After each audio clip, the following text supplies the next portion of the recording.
ان کے ہوتے ہوئے تو ان کے پاس اب کوئی اعتماد ہی نہیں ہے ان کے اوپر، کیونکہ یہ مزید گرتا ہی گیا ہے، اور انہوں نے جو وعدے کیے ہیں.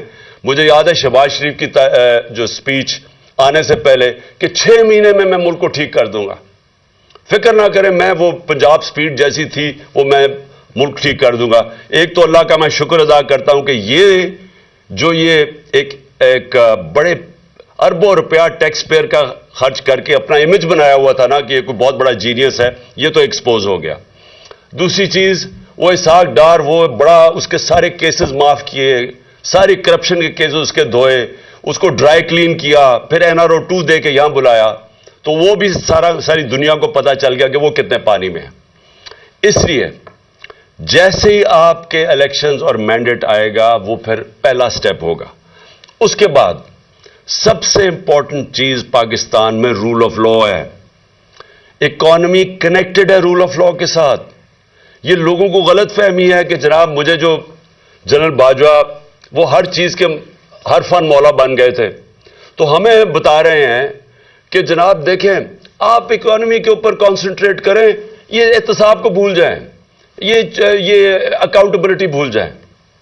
ان کو یہی نہیں پتا آج تک کہ دنیا کا نقشہ اٹھا کے دیکھ لو، جن ملکوں کے اندر کلین گورننس ہے، رول آف لا ہے، وہ خوشحال ہیں، اور جن ملکوں میں یہاں NRO دیا جاتا ہے بڑے ڈاکوؤں کو اور بیچارے چھوٹے چوروں کو پکڑا جاتا ہے، وہاں سارے ملکوں میں غربت ہے. رول آف لا کنیکٹڈ ہے خوشحالی کے ساتھ. دنیا کے اندر جدھر بھی خوشحالی آئی ہے پہلے رول آف لا آیا ہے. یہ ہو ہی نہیں سکتا کہ ملک میں ڈاکے مارے جائے، جو ایلیٹ ہو وہ اوپر بیٹھ کے ملک چوری کرے اور آپ سمجھے کہ ملک ترقی کر جائے گا. یہ کبھی نہیں ہوا. اور اگر یہ ہوتا تو یہ دونوں جو خاندان 30 سال اس ملک کے اوپر مسلط رہے ہیں تو ان کو ملک کو ٹھیک کر دینا چاہیے تھا. ان کے دور میں ہی تو سارے قرضے چڑھے ہیں. تو یہ کسی کا اگر خیال ہے، اور یہ سیلف سٹائل، کیونکہ بدقسمتی یہ ہے کہ جب آپ کے پاس اتنی پاور آ جائے جو ایک جنرل باجوہ کے پاس تھی، تو وہ سمجھتے ہیں وہ ہر فن مولا، وہ ہر چیز کے ایکسپرٹ بن جاتے ہیں. تو ہمیں لیکچر دیے جا رہے تھے کہ نہیں جی ان کو NRO دے دو اور آپ صرف اکانومی پہ کانسنٹریٹ کرو. میں یاد ان کو کروایا کہ چائنا نے 450 وزیروں کو جیلوں میں ڈالا ہے، جو دنیا میں سب سے تیزی سے بڑھ رہی ہے اکانومی. اس کو کیا ضرورت پڑی تھی کہ 450 وزیروں کو پچھلے 7-8 سال میں جیلوں میں ڈالو. اس لیے رول آف لا کنیکٹڈ ہے.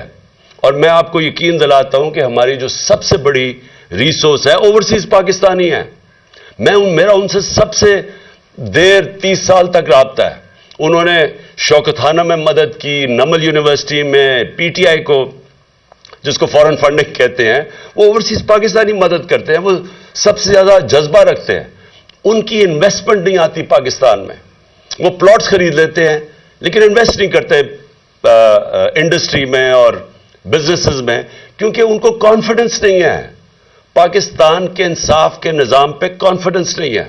اور میں مڈل ٹیئر انویسٹرز کی بات کر رہا ہوں، بڑے بڑے انویسٹرز نہیں. اور اگر ہمارے پاس 1 کروڑ میں سے میں کہتا ہوں 5 لاکھ پاکستانی بھی انویسٹ کرنا شروع کریں، آپ امیجن کریں کہ کتنی انفلو آگے ڈالرز کی ہمارے ملک میں. تو اس کے لیے کانٹریکٹ انفورسمنٹ چاہیے، اس کے لیے رول آف لا چاہیے، اس کے لیے ایک کانفیڈنس چاہیے ہمارے ملک کے انصاف کے نظام پہ.